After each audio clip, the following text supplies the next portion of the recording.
আমাদের অনন্য স্টোরি সকল প্রকার পার্ট গল্প দেখতে আমাদের চ্যানেলটি সাবস্ক্রাইব করে পাশে থাকা বেল আইকনটিতে ক্লিক করে অল নোটিফিকেশন অন করে দিন।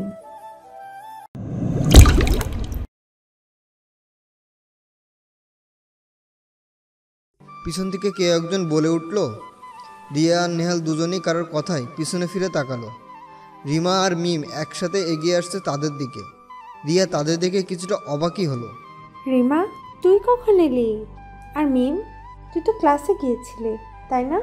হ্যাঁ, গিয়েছিলাম ক্লাসে, কিন্তু ক্লাসে তোরা কেউই নেই, তাই ভালো লাগছিল না, তাই চলে এলাম। এসে রিমার সাথে দেখা হলো, আর বেরিয়ে আসাটা ভালোই হলো, কারণ সত্যিকারের রূপটা দেখতে পেলাম। নেহালকে ইঙ্গিত করে কথাটা বলল মিম। বুঝলাম, কিন্তু তোরা কিভাবে বললি? আকাশ যা বলেছে তাই ঠিক? দেখ রিয়া, তুই আমার জানের দোস্ত। আমি জানি তুই রাজকে সহ্য করতে পারিস না। কেন সহ্য করতে পারিস না সেটা তোর ব্যাপার। তুই ওকে অপছন্দ করতি বলে আমিও ছেলেটাকে অবজ্ঞা করতাম, কিন্তু বিশ্বাস কর, আজ ছেলেটার কোনো দোষ ছিল না রে। আমরা সবটা নিজের চোখে দেখেছি দূর থেকে। কি দেখেছিস তোরা? আকাশ যা বলেছে তাই দেখেছি। ছেলেটা তাড়াহুড়ো করে আসতে গিয়ে নেহালের সাথে ধাক্কা লেগে যায়। তার জন্য ছেলেটা ক্ষমাও চেয়েছে নেহালের কাছে, কিন্তু নেহাল ও ছেলেটাকে যা তাই বলে অপমান করেছে। ইনফ্যাক্ট ওর জন্ম আর বাবা মাকে নিয়েও কথা বলেছে। এমন অবস্থায় তুই কি করতি বল? নিশ্চয় চুপ করে বসে থাকতি না। এমন কথায় সে রেগে গিয়ে নেহালকে একটা থাপ্পড় দিয়েছে। আর তুই কি না? এতটুকু বলে রিমা থামলো। রিয়ার শরীর রাগে থরথর করে কাঁপছে। রিমা আবারও বলতে লাগলো, আজ নিজের চোখে দেখলাম নেহালের ক্যারেক্টার। ও যে এমন ক্যারেক্টার ছেলে আমার জানা ছিল না। ও একটা বিশ্রী মন ও মানসিকতার ছেলে, আর সে এই রকম একটা বিশ্রী মনের ছেলের কথা উঠা বসা করে, তার কথা সত্যতা যাচাই না করে অন্যের উপর জুলুম করে। তার মন মানসিকতা আরও বেশি বিশ্রী। বেশ রেগে কথাগুলো বলল রিমা। মিম বলল, দেখ রিয়া, জীবনটা একান্তই তোর। তোর জীবনটা তুই কিভাবে সাজাবি, কার সাথে শেয়ারিং কেয়ারিং করবি, সেটা একান্তই তোর ব্যাপার। কিন্তু বন্ধু হিসেবে তোকে কিছু উপদেশ দিতেই পারি আমরা, সেটা মানা না মানা তোর ব্যাপার। রিয়া আর চোখে মিমের দিকে তাকালো, কিছু বলল না। মিম আবারও বলতে লাগলো, কারোর সাথে জীবন কাটাবার স্বপ্ন তুই দেখতেই পারিস, কিন্তু তার ব্যাকগ্রাউন্ড তোর অবশ্যই জানা দরকার। নেহাল সম্পর্কে তুই কতটুকু জানিস তা আমি জানি না, তবে কারোর উপর রাগ দেখিয়ে এক মুহূর্তে নিজের জীবনটাকে অন্ধকারে ফেলে দিস না, এটা তোর কাছে আমার অনুরোধ রইল। রিয়া এখনো চুপ করেই আছে। আমরা এখন যাই রে, ভেবে দেখিস আমার কথাটা একবার। রিমা আর মিম চলে গেল। রিয়া নিজের জায়গায় ঠাই দাঁড়িয়ে আছে। নেহাল ওর দিকে কিছুটা দূরে দাঁড়ালো। রিয়া রক্তবর্ণ চোখ নিয়ে নেহালের দিকে খুবই কঠোরভাবে এগোতে লাগলো। নেহাল বারবার ঢোক গিলছে আর পিছনে যাচ্ছে। হঠাৎ করে রিয়া আবারও নিজের জায়গায় দাঁড়িয়ে গেল। সেখানে দাঁড়িয়ে চোখের পানি ছেড়ে দিল সে। নেহাল অবাক হয়ে রিয়ার দিকে তাকিয়ে আছে। রিয়া বলতে লাগলো, কেন করলে এমন নেহাল? আমি তো তোমাকে ভালোবেসেছিলাম, তারপরও কি এমনটা করা খুব জরুরি ছিল? এমনিতেই তো ওর প্রতি অনেক অন্যায় করেছি আমি, তার উপর আজ আমাকে ওর কাছে আর বড় অপরাধী করে দিলে। এমনটা না করলেও পারতে নেহাল। ছলছল চোখে কথাগুলো বলে রিয়া সেখান থেকে চলে গেল। নেহাল অবাক দৃষ্টিতে রিয়ার চলে যাওয়া দেখছে। বেশ অবাক হচ্ছে সে নেহালকে কিছু না বলায়। তারপর নেহাল একা একা আনমনে বলতে লাগলো, রিয়ামণি, আমি এমন কেন করলাম সেটা তুমি বুঝবে না। আমি স্পষ্ট তোমার চোখে রাজের দুর্বলতা দেখতে পাই, আর রাজও তোমাকে অনেক আগে থেকেই ভালোবাসে। এমন অবস্থায় তোমাদের এক হয়ে যাওয়া কোনো ব্যাপার না, কিন্তু আমি নেহান তো তা হতে দিতে পারি না। এই নেহানকে বাদ দিয়ে ওই রাজ তোমার অঢেল টাকা পয়সা সম্পদের রাজত্ব একাই করবে, সেটা আমি হতে দিব না। আমি চাই রাজ তোমার থেকে অনেক দূরে চলে যাক, তোমাকে ঘৃণা করুক, যাতে কখনো সে তোমার কাছে ফিরে না আসে। তাই তো এমন করলাম রিয়া আমার সোনা। কথাগুলো মনে মনে বলেই একটা শয়তানি হাসি দিল নেহাল। তারপর সে চলে গেল। রাজ ক্লাসের বারান্দায় দাঁড়িয়ে আকাশের দিকে তাকিয়ে আছে। চোখগুলো পানিতে টলমল করছে তার। আকাশ আর রনি এসে দাঁড়ালো রাজের পাশে। সেদিকে রাজের কোনো খেয়ালই নেই। সে এক মনে আকাশের দিকে তাকিয়ে আছে। আকাশ রাজের পিঠে হাত রাখলো। রাজের ধ্যান ভাঙলো। তাড়াতাড়ি চোখের পানি মুছে ওদের দিকে তাকালো। তোরা কখন এসেছিস? তুই যখন এসেছিস তখনই এসেছি। কই, আমি তো তোদের দেখিনি।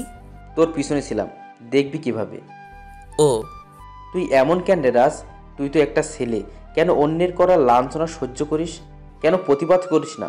তুই না আমাদের বন্ধু, তাহলে তুই কেন প্রতিবাদী হলি না? কেন? আমি আবার কি করলাম? একদম লুকোনোর চেষ্টা করবি না বলে দিলাম। আমি সবটাই দেখছি, আর এর উচিত শিক্ষাও দিয়ে এসেছি ওই রিয়াটাকে। ওই রিয়া এখনও এই আকাশকে চিনে না। চিনলে এই আকাশের বন্ধুকে এভাবে সবসময় অপদস্থ করতো না। কি করেছিস তুই রিয়ার সাথে? তোর সাথে যা করেছে সেটা সুদে আসলে ফেরত দিয়ে এসেছি। চোখ মুখ শক্ত করে কথাগুলো বলল আকাশ। মানে কি করেছিস ওর সাথে তুই?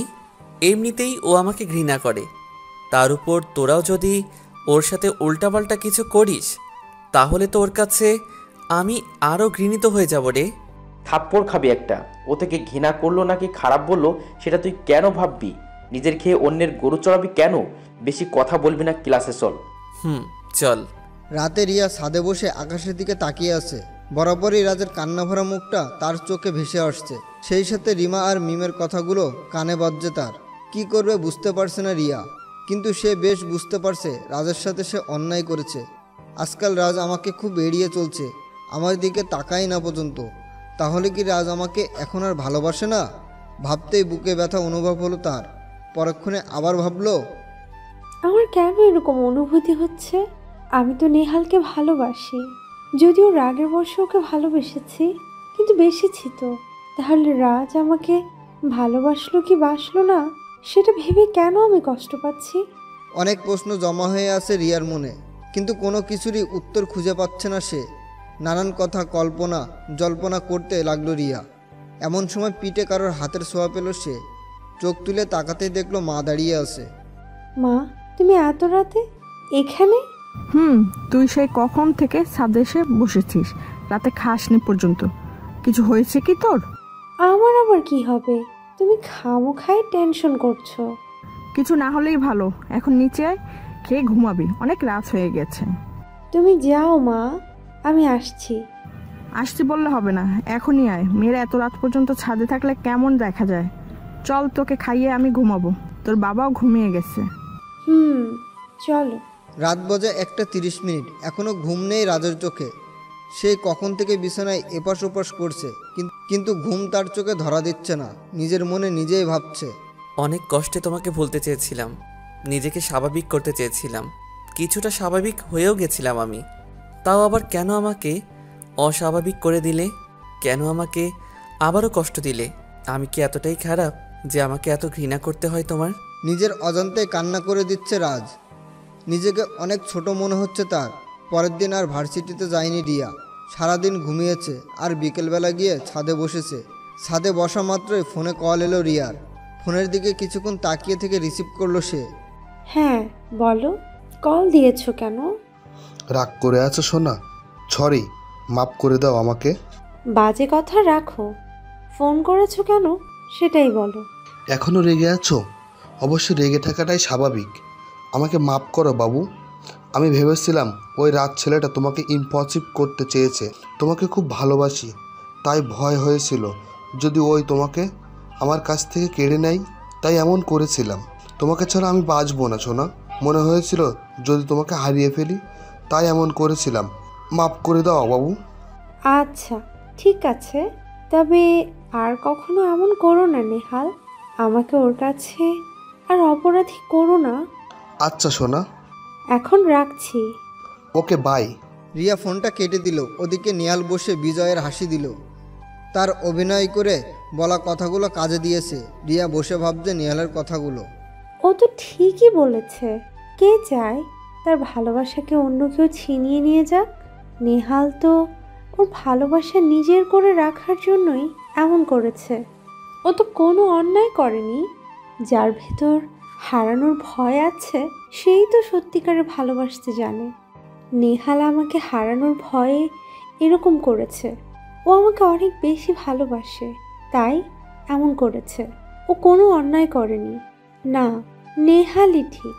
মিম, আর রিমা ভুল। আমি শুধু শুধু ছেলেটাকে ভুল বুঝেছি, কিন্তু আর না, আর কখনো নেহালকে ভুল বুঝবো না আমি। ওর ভালোবাসা দিয়েই জীবনটা আমি সাজিয়ে নেব। অনেকগুলো দিন কেটে গেল। নেহাল আর রিয়ার সম্পর্ক সেদিনের পর থেকে আরও গভীর হয়েছে। রিয়া যেন নেহালকে এখন চোখে হারায়। রাজ রিয়ার সামনে এখন খুবই কম পড়ে। রিয়ার থেকে নিজেকে লুকিয়ে রাখার চেষ্টা করে সে। সেদিকে রিয়ার ভুরুক্ষেপই নেই। বিকেলে বাসায় ফিরে সোফায় বসে আছে রিয়া। তখনই ওর বাবা এসে ওর পাশে বসলো। মা, ভাত খেয়েছিস? শুনলাম নাকি সারাদিন কিছু খাসনি। চল খাবি, আমিও তোর খাইয়ে দেব। না, আমি খাবো না এখন। কি হয়েছে মা তোর? কিছু হয়নি। না, আমার মনে হয় তোর কিছু হয়েছে। বলছি না আমার কিছু হয়নি। অযথা আমাকে বিরক্ত করছো কেন? বেশ মেজাজ দেখিয়ে কথাগুলো বলল রিয়া। পাশ দিয়ে তার মা যাচ্ছিল। এমন কথা শুনে থমকে দাঁড়ালো সে। সাথে সাথে রাগ দেখিয়ে বলে উঠল সে, এটা কেমন ধরনের কথা রিয়া? কার সাথে কিভাবে কথা বলতে হয় সেটা কি তুই ভুলে গেছিস? মানুষটা কিনে দিয়েছে তোকে, তোর সব আবদার পূরণ করেছে, আর আজ তোর এই অবস্থা। রিয়া আর কোনো প্রতি উত্তর দেয়নি। রেগে হনন করে নিজের রুমে চলে গেল সে। রিয়ার বাবা মা অবাক। মেয়ের এরকম আচরণ কখনো তারা দেখেনি। রিয়া নিজের রুমে বালিশে হেলান দিয়ে মাথায় হাত দিয়ে বসে আছে। মা বাবার সাথে এমন বিহেভ করলো কেন সেটা সে বুঝতে পারছে না। কখনো তো এমন হয়নি, তাহলে আজ কেন এরকম বাজে ব্যবহার করলো সে? সেই তখন থেকে তার মন মেজাজ খারাপ। তার যখন ভার্সিটিতে রাজকে অন্য একটা ছেলের সাথে হেসে হেসে কথা বলতে দেখেছে। এই তো আজ সকালে ক্লাস শেষে ভার্সিটির ক্যাম্পাসে বসেছিল নেহাল আর রিয়া। কথা বলার এক ফাঁকে রিয়ার চোখ গেল রাজের ক্লাসের সামনের বাগানটার কাছে। বাগানের এপাশে দাঁড়িয়ে আছে রাজ আর একটা মেয়ে। অনেকক্ষণ ধরে কথা বলছে তারা। কথা বলার এক ফাঁকে হু হু করে হেসে দিল রাজ, সাথে মেয়েটিও। অবশ্যই আকাশ আর রনিও ছিল তাদের কাছেই। তবুও রিয়া সেটা মানতে পারছে না। বাইরের মেয়ের সাথে কেন এত হাসাহাসি করতে হয়? আর এত কথা বলারই বা কী আছে? মেজাজটা তার তখনই খারাপ হয়ে গেছিল। নেহালকে সেখানে ফেলে একা একাই চলে এসেছিল ভার্সিটি থেকে। নেহাল বারবার পিছু থেকে ডেকেছে, কিন্তু কোনো রেসপন্স পায়নি। মেজাজ ভালো করতে সারাদিন এখানে ওখানে ঘুরে ফিরে বিকেলে বাসায় ফিরেছে সে। তবুও তার মাথায় এখনও ঘুরছে সেই একই কথা। এসব বসে বসে ভাবছিল রিয়া। হঠাৎই নিজেকে নিজে প্রশ্ন করলো সে, আচ্ছা, ও একটা মেয়ের সাথে কথা বলুক, হাসাহাসি করুক, বা আরও 10টা মেয়ের সাথে এমন করুক, তাতে আমার কি? আমি এত জেলাস হচ্ছি কেন? আমার এত খারাপ লাগছে কেন? তাহলে কি আমি... না না, এ তো অসম্ভব। এ হতে পারে না। আমি তো নেহালকে ভালোবাসি। এমনিতেই নেহাল সারাক্ষণ আমাকে হারানোর ভয়ে থাকে। কতটা ভালোবাসা থাকলে এরকম ভয় কাজ করে মনে, সেটা ভাবা যায়? এসব হাবিজাবি চিন্তা করছিল রিয়া। এমন সময় ফোন বেজে উঠল তার। ফোনটা রিসিভ করে কথা বলতে বলতে ছাদে গেল রিয়া। অনেকক্ষণ কথা বলল নেহালের সাথে। সকালে এমন ব্যবহারের জন্য ক্ষমাও চাইল সে। তবে নেহাল রিয়ার কাছে বায়না করেছে আগামীকাল কোথাও তার সাথে ঘুরতে যেতে হবে তাকেই সে খুশি করতে হবে। তাহলেই সে খুশি হবে। যদিও রিয়ার ইচ্ছা ছিল না, তবুও নেহালকে খুশি করতে তার কথায় রাজি হয়ে গেল সে। পরের দিন সারাদিন নেহাল আর রিয়া ঘুরল। সারাদিন ঘোরাঘুরি করে নেহালকে বিদায় দিয়ে নিজের গন্তব্যে আসতে যাবে, তখনই কিছু একটা দেখে থমকে গেল রিয়া। চোখ থেকে তার রক্ত ঝরছে। রাগে নিজের মাথা ফাটিয়ে দিতে ইচ্ছা করছে রিয়ার। রাগটা কন্ট্রোল করতে হাতের আঙ্গুলগুলো মুঠোবন্দি করল সে। তার হাতের বাম পাশের একটা ক্যাফেতে রাজ বসে আছে, সাথে ওই দিনের মেয়েটাও আছে। আকাশ আর রনিও আছে ওদের সাথে, কিন্তু ওদের কথা ভাবার কোনো প্রয়োজনই নেই রিয়ার। রাজ কেন বারবার ওই মেয়ের সাথে থাকবে? তাছাড়া ওই মেয়ে তো ওদের ভার্সিটির কেউ না। ভার্সিটি হলে অবশ্যই রিয়া তাকে চিনত, কিন্তু না, ইচ্ছে করছে মেয়েটাকে সেখানে গিয়ে উত্তম মাধ্যম দিয়ে দিতে। নিজের রাগকে কোনো মতে নিয়ন্ত্রণে এনে বাসায় চলে এলো রিয়া। অনেক দিন কেটে গেল। ভার্সিটির প্রাঙ্গণে বসে আছে রিয়া। মিম আর রিমা বসে আড্ডা দিচ্ছে। নেহাল ভার্সিটিতে আসেনি আজ। এক পর্যায়ে রিমা রিয়াকে জিজ্ঞেস করলো, কিরে, আজ তোর নেহাল এলো না কেন? কোনো প্রবলেম হয়েছে হয়তো। তোর জানতে ইচ্ছে করে না নেহাল কেন এলো না? ও কেন এলো না এটা ওর ব্যাপার, আমার কেন জানতে ইচ্ছে করবে? তুই না নেহালকে ভালোবাসিস? আমি তো... কিছু একটা বলতে গিয়েও আটকে গেল রিয়া। সে কি আদৌ নেহালকে ভালোবাসে? যদি ভালোই বাসতো তাহলে তো নেহালের ব্যাপারে জানার ইন্টারেস্ট থাকতো তার। কিন্তু এরকম তো কখনো হয়নি। রিয়ার নীরবতা দেখে মিম বলে উঠল, ও তো কখনো নিহালকে ভালোই বাসেনি। ও তো শুধু রাজকে কষ্ট দেওয়ার জন্যই নিহালের সাথে এরকম প্রেমের অভিনয় করেছে। আর ওই বা কেন? নিহালও কখনো রিয়াকে ভালোবাসেনি। তবে হ্যাঁ, রিয়া বাবার টাকা পয়সা, বাড়ি গাড়ি এসবকে খুবই ভালোবেসেছে ছেলেটার। মিমের কথায় রিয়া খুব রেগে গেল। আচমকায় একটা চর এগিয়ে নিয়ে বলে উঠল,